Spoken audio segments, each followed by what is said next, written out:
Welcome to today's explainer. Look, if you're a university student watching this right now, just take a deep breath. Seriously, I see you. We are going to directly tackle that heavy, suffocating weight of academic stress you're carrying around every single day. You know the drill. Looming deadlines, literally mountains of reading, and those harsh grading curves that honestly feel like they were designed to crush your spirit. It is a really heavy load. But today, we're going to talk about a complete mindset makeover, one that can totally change how you carry that weight. So let me ask you this. Is a bad grade a fact or a feeling?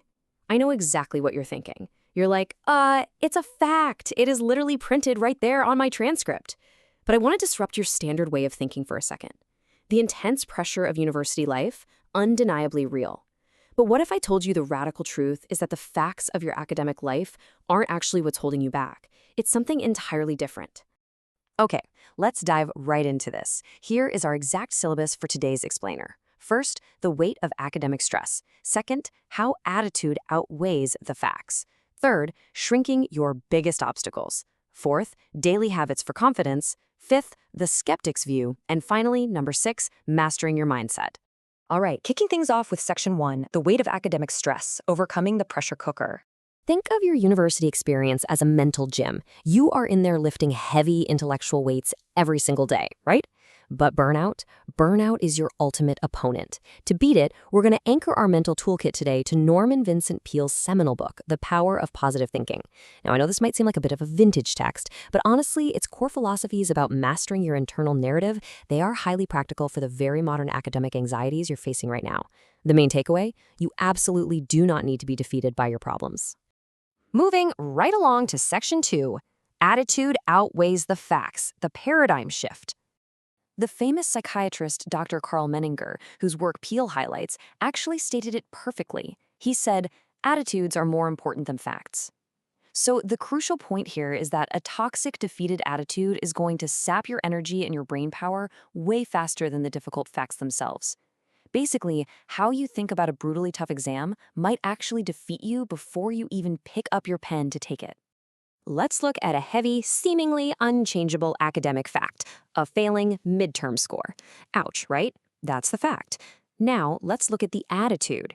If you view that fact through a discolored, negative attitude, you might tell yourself, I am a failure. And boom, that attitude instantly makes you mentally subservient to the obstacle. But if you have an agile, controllable attitude, you can look at that exact same fact and say, okay, I need to change my study habits. The fact didn't change at all, but your attitude dictates whether you are paralyzed or empowered. Which brings us to Section 3, shrinking your biggest obstacles, breaking the illusion. So often, our own fear artificially inflates academic challenges, making them look way, way larger than they actually are. A major culprit here is the inferiority complex. We're talking about a deep, profound self-doubt that causes a person to become mentally subservient to their obstacles. It is literally the root of those terrifying academic mental freezes. To combat this, Peale talks about something he calls the vacuum cleaner method. It's essentially this conscious process of sucking the dust of negative, self-dawning attitudes right out of your mind and replacing them with positive affirmations. So how do you actually break a mental freeze and avoid becoming what one student famously called magna cum nothing?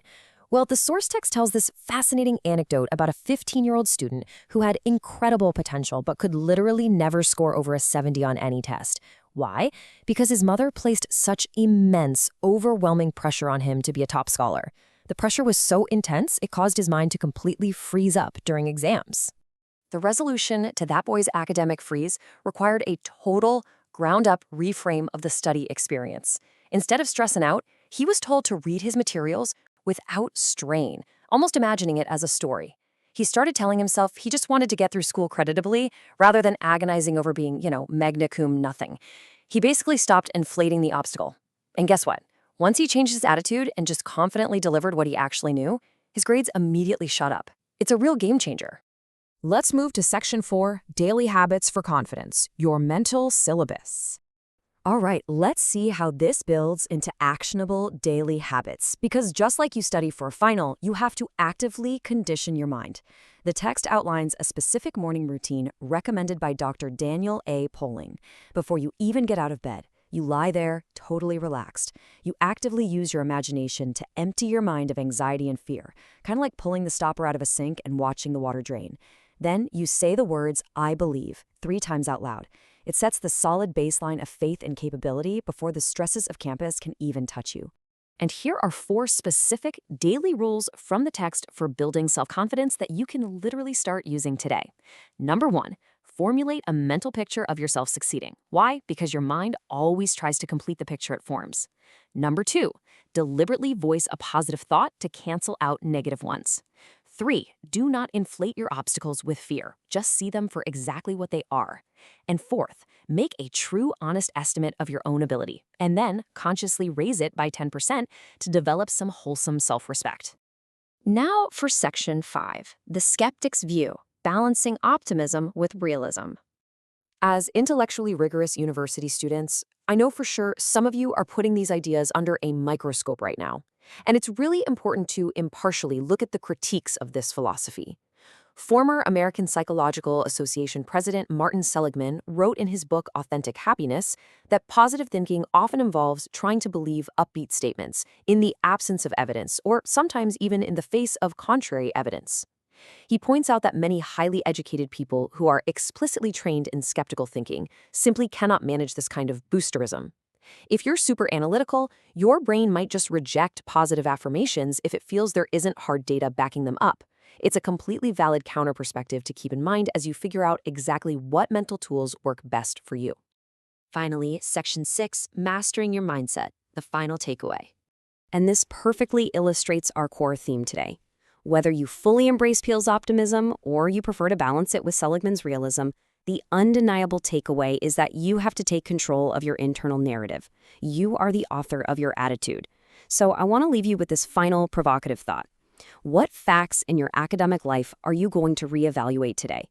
The syllabus, the brutal grading curve, that endless reading list. Look, those are just facts, but they absolutely do not dictate your success. You have the power to shrink your biggest obstacles simply by changing your attitude toward them. Don't let a fact defeat you before you even begin. Take charge of your mindset, master your attitude, and go crush the semester. Thanks so much for joining me on this explainer, and I will catch you next time.